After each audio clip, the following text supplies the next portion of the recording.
A lot of questions we're being asked every day by landlords centres around the government's Renters' Rights Act information sheet. This document needs to be served on your existing tenants by the 31st of May, and if you don't, you will be liable to a civil penalty of up to £7,000. Why is this?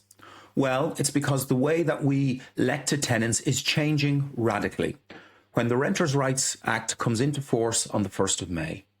And landlords have a legal obligation to make sure that the official information sheet is served on their tenants. Sounds easy, but there are loads of pitfalls. Right, first of all, what is the information sheet?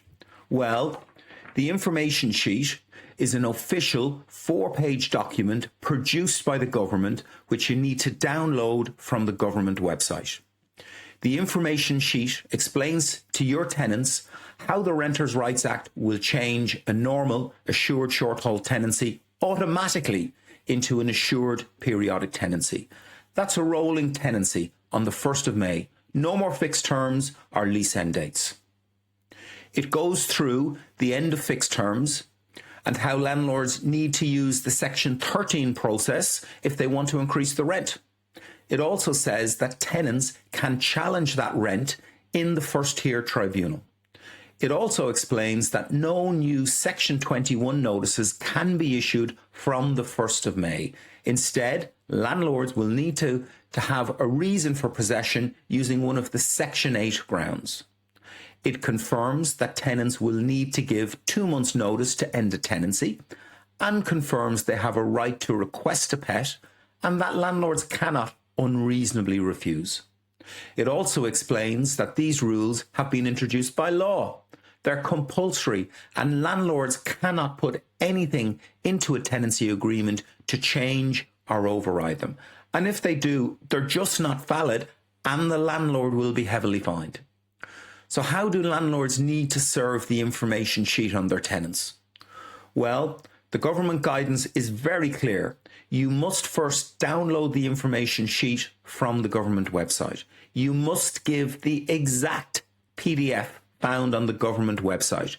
Don't change it. Don't try to rebrand it. It needs to be this exact PDF.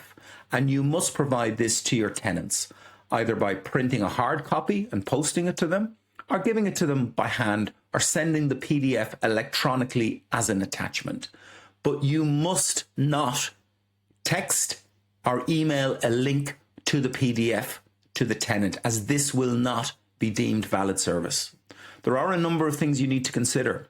Firstly, confirm by way of your existing lease agreement how notices are to be served. Does it specify post, email, or by hand, or all of the above? Most current leases will allow email, but please check. Remember, it's a £7,000 fine if you get it wrong. You will need to email it to every tenant named on the lease agreement, not just the lead tenant. Finally, have you got an up-to-date email address? Some tenants may have given you a work email when they started the lease and could have moved jobs. If your tenancy agreement doesn't allow service by email, it's probably safest to send a hard copy. Print it off and then post it by recorded delivery so you have a record.